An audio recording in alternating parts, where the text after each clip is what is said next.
Total Extreme Wrestling, my name is Brendan Plays. This is our All Elite Wrestling save, the last episode before Revolution. We finally get to Revolution next time.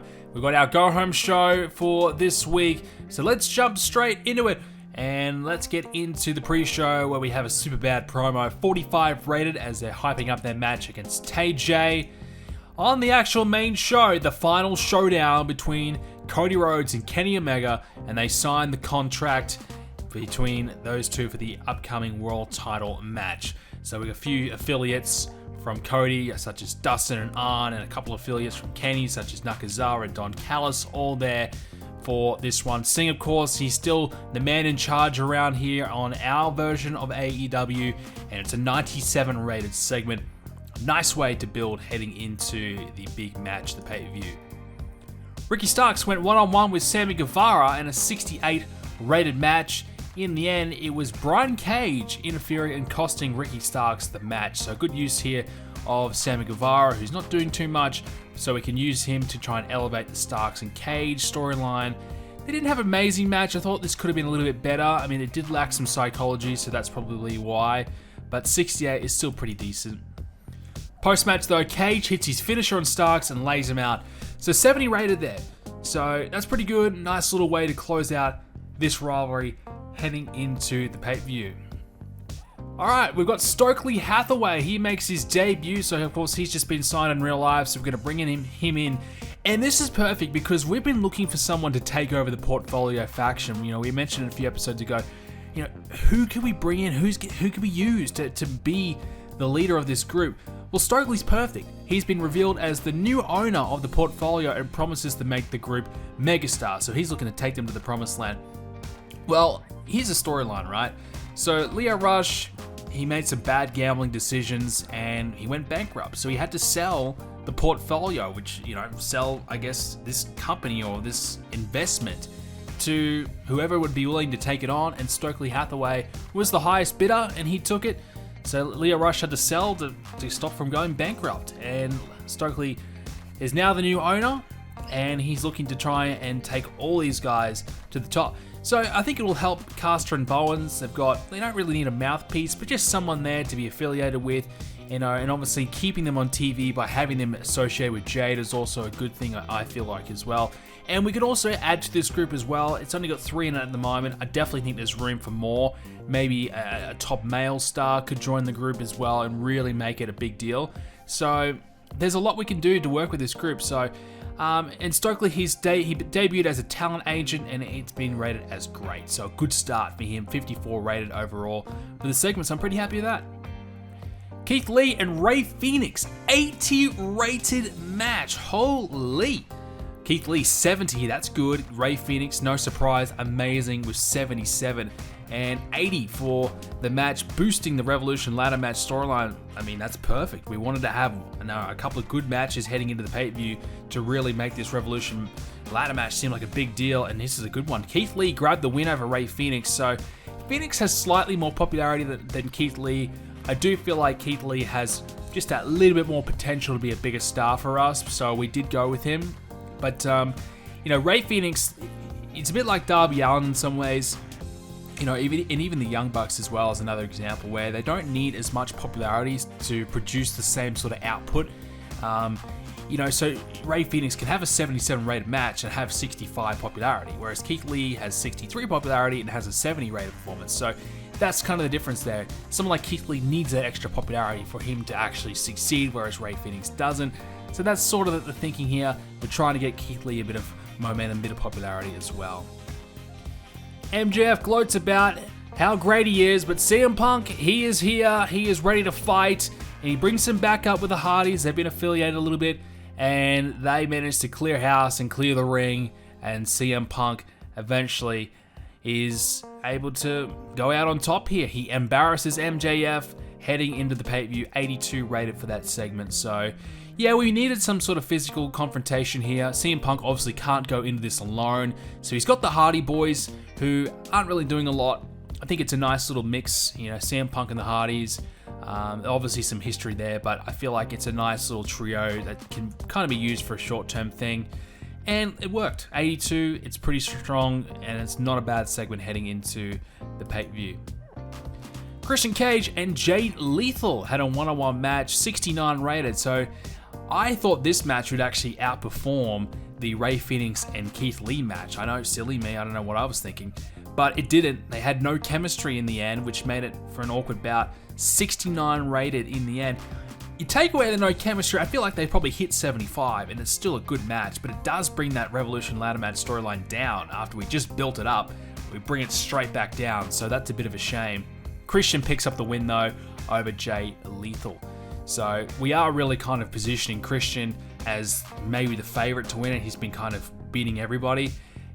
Keith Lee has been the other one who's been kept really strong as well, so they're probably the two favorites heading into the ladder match.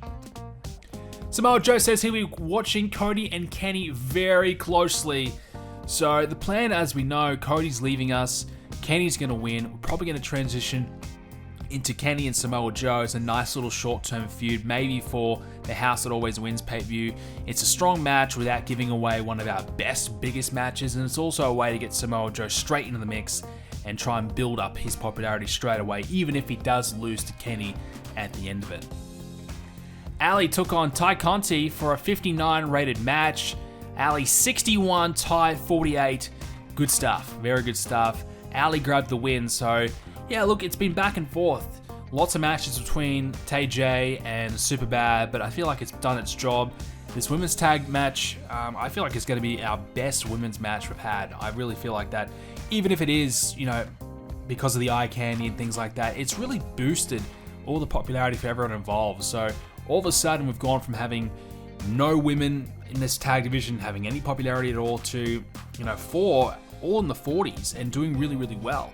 So it's really been a massive boost for us. And if we can get, half a dozen women, 50 plus popularity, we can really start to build this division. And I feel like we do need to try and establish 1 or 2 more teams now that we're going to lose Red and Brandy. So that's going to be one of our goals as well. After Revolution, build and create 2 to 3 probably new teams to really flesh out this division a bit more as well. The House of Black find the Elite backstage and they go straight into a brawl. So the Young Bucks with Gallows, Anderson, Cutler, all the rest are there hanging out backstage. The House of Black find them and they just want to fight. And that's of course because the Young Bucks super kicked them last week, laid them out while they're looking for some revenge, and they get some 76 rated for that segment. Good stuff. In our main event, well, we thought this was going to be a lot better. Bryan Danielson and Bobby Fish, 69 rated. Well, there you go. Bryan Danielson, 90. Bobby Fish, 58. Now, I guess the silver lining here, and probably one of the reasons why the match didn't succeed as much, is it wasn't directly affiliated with the storyline, because I guess they're in technically two different storylines, even though it's closely affiliated. So that's good that we don't ruin that storyline, but it's also bad because we didn't had that storyline to boost the match. So we probably could have got a 75 plus match if we had the storyline associated with Danielson. A 90 performance is excellent, but it wasn't to be. Was not to be. Unfortunately, 69, we tried to make this a really big, strong match, a great main event, but it didn't quite work out. The post-match, though, picks it up a little bit. The BCC come to the aid of Danielson to stop an assault by the Undisputed Elite. So 84 for that one. So a better closing segment there. Then, the 3-on-3 sort of brawl and scenario there to close it out to build towards that big, what will be 2 sets of matches at the pay-per-view. So that's going to be a big part of the pay-per-view is Danielson and Cole 1-on-1 and the Wild Things and Red Dragon. So eventually beyond the pay-per-view we'll merge this together, we'll have a 3-on-3. And we could even have some sort of, anarchy in the arena, great, or maybe even blood and guts. I'm not sure if this rivalry has reached that sort of point yet, but there's certainly some more stuff that we could do with it. But in the end, despite the poor main event, it still doesn't ruin the overall show. We still score a 79, which I'll take, considering Lee and Phoenix was good. We didn't have any other amazing matches around that. We had some really good ones, like, 69, 68, that's good, but nothing too sensational. Just a lot of good segments. All right, now we move into this week's episode of Ring of Honor. And we have William Regal introducing Johnny Honor as the big signing to Ring of Honor, but Cesaro interrupts and challenges him. So Lots of debuts here. We had Taya Valkyrie as well, accompanying Johnny Honor, so she's going to be part of the brand as well. And I feel like, we might just use her as a manager role as well as in-ring. So yeah, Johnny Honor was meant to be the big signing, huge deal, but Cesaro interrupts, and of course the crowd goes crazy for Cesaro, and they set up for a match between the two of them. Matt Taven defeats Minoru Suzuki for 52, Taven 55, Suzuki 45. Not too bad. Not too bad. It was a little bit short, apparently. I don't know why. It's 18 minutes long, but okay. Post-match, Matt Taven calls out Bryan Danielson to a match at Ring of Honor Anniversary. So Danielson said on Dark that he would love to be a part of Ring of Honor and be a part of that show. Well, Taven decides, I'm going to be the one to beat him and challenge him at the show. Double Lee. We've got a new tag team of Lee Johnson and Lee Moriarty. They're going to team up together. Double Lee, why not? They'll take on Rhett Titus and Kenny King in this one. Rhett Titus picks up the win. Of course, we are building towards a TV title match between Johnson and Titus. So, utilizing this new team we just formed as well, why not? Moriarty, 52 is pretty good.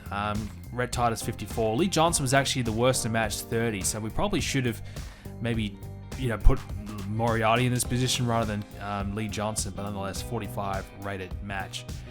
W. Morrissey gets a promo here as he talks about Brody King and the attack last week.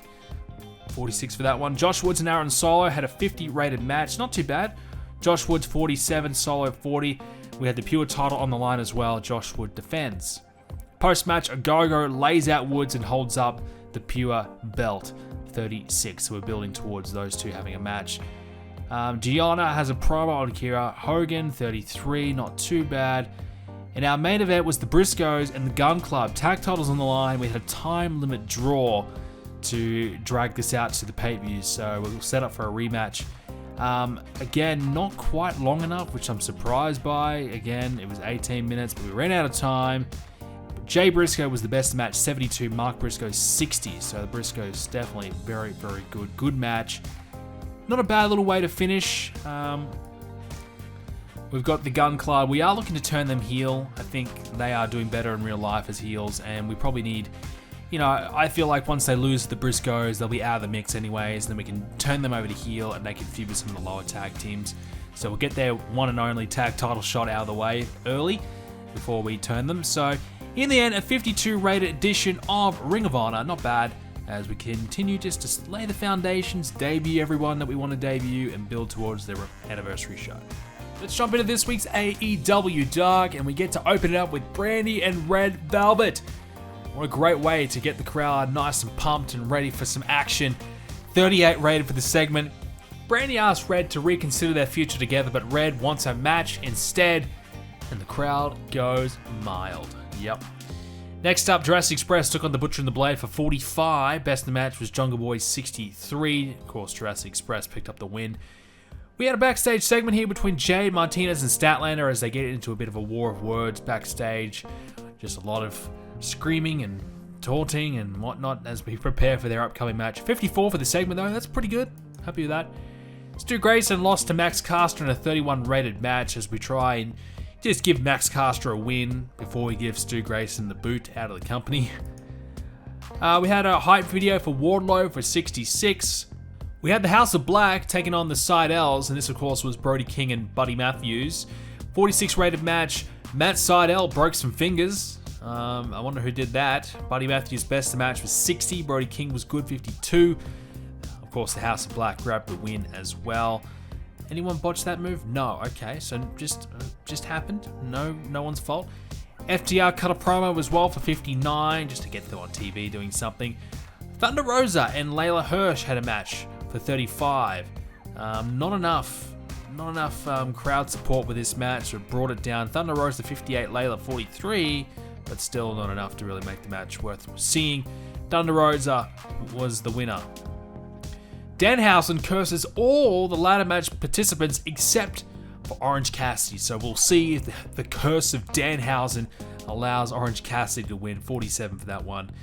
Main event was Miro defending the TNT Championship against Dante Martin. 69 rated. Miro, excellent. 85. I mean, that's seriously good. 85.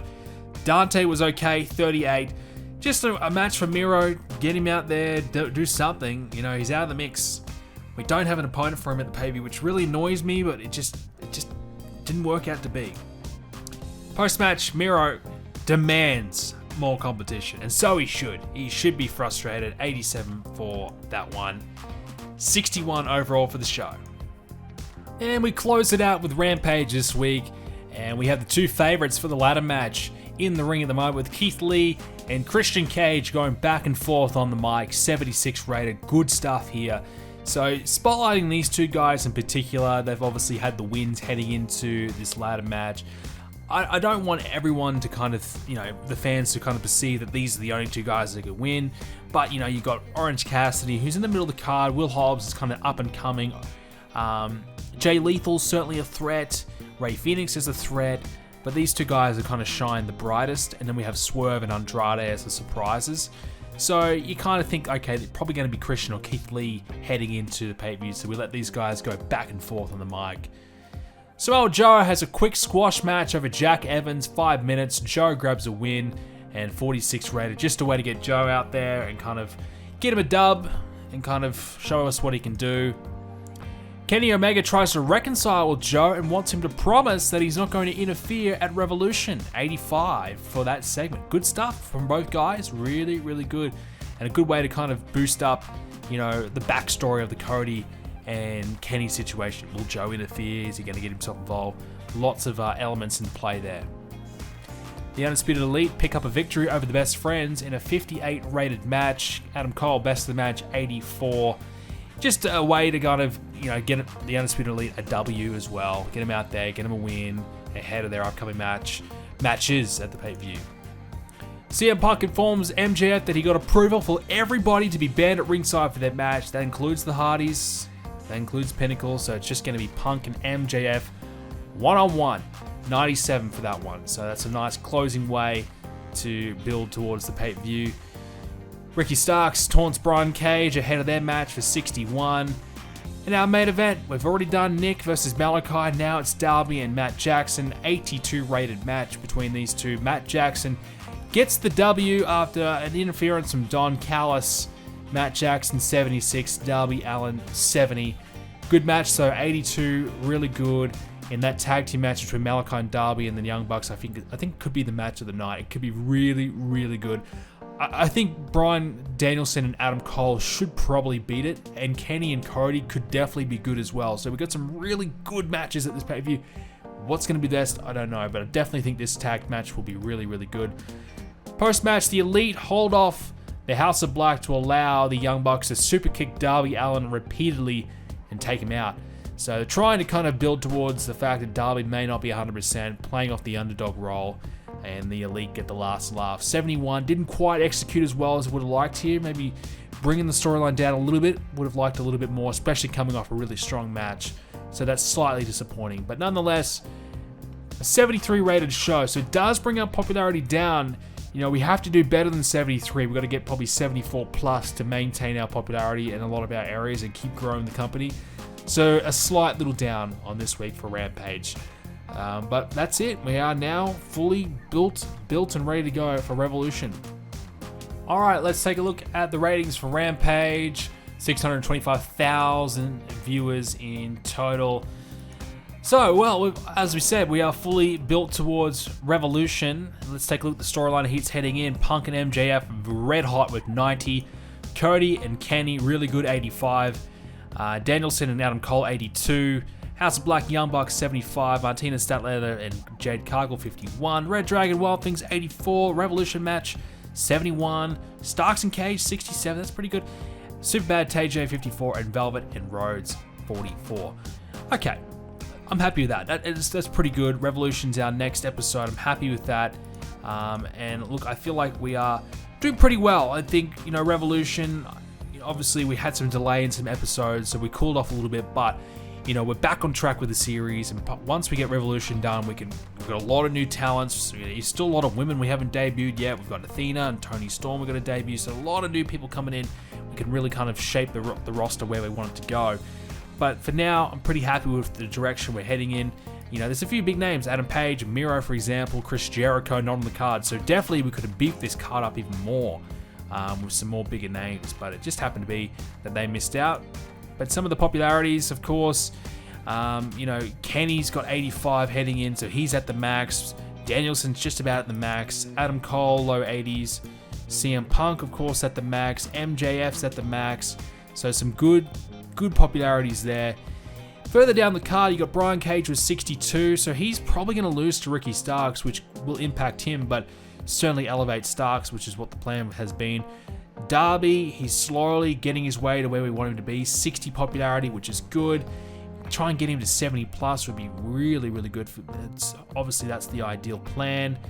A little bit further down as well, some new names like Andrade hasn't debuted yet. He's got 67 pop.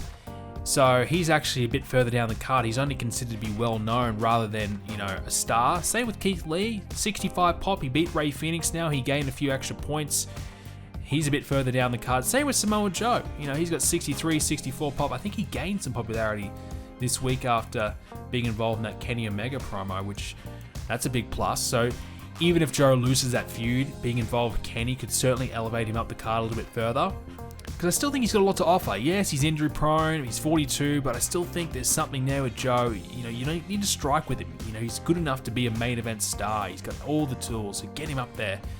And some other guys we mentioned, Ricky Starks, Orange Cassidy, they got some big involvements, so they could definitely see a little bit of movement. Kyle O'Reilly, he's got 60, so you can see a lot of guys around the 50 to 60 mark, a little bit further down the card, even some guys 60 plus a bit further down the card, which is interesting. Because it's really been usually well known is probably 45 to 60, and we've got a few guys that are 60. Keith Lee, for example, 65. Andrade 67 down the card. So it'll be interesting to see if they move up and what kind of takes shape as the weeks go on. And recognizable, usually 40 to 50. Got Buddy Matthews a little bit further down as well. That's an example of him being pushed down a little bit. But it takes some time for newcomers to kind of be positioned where they should be. And it just takes some victories. It just takes a few weeks for them to be on TV a lot and being utilized, for them to kind of be positioned right. Brody King's another one who's a bit further down. So, yeah, we'll get there. Will Hobbs, he's certainly doing really well. He's in the 50s. He's gotten some big involvement at the pay-per-view as well. He definitely could see a bump up as well. So, yeah, lots to look forward to, and we are building nicely, I feel, a lot of different popularities. The thing I like now is that we have Ring of Honor is it does trim a lot of the fat from the roster. We've been able to send a good portion of our roster down to developmental, so it doesn't feel so bloated. Obviously, it still is, but some names that we don't need on a weekly basis, like the Dudleys and Sean Dean and Lee Johnson, Lee Moriarty, these guys we don't need all the time. We can send them down to developmental. They've got a purpose. They could be on that show, and we can call them up if we ever need them, but it just makes our roster not seem so big and not so complicated and so many people we have to try and do stuff with. We still have a lot of people, don't get me wrong, but it just seems a bit more manageable. The only issue really at the moment is we've got too many stars, too many top guys. How do we fit them all on the card? And that's the problem they have in real life. So it's starting to come into play for us here in our game. But ladies and gentlemen, that is the last episode before Revolution. Next time we come your way, we will have the pay-per-view. I'm looking forward to it. Hopefully it's our best one yet. Thank you so much for watching. If you enjoyed it, leave a like on it and subscribe so you don't miss Revolution. Thanks, guys.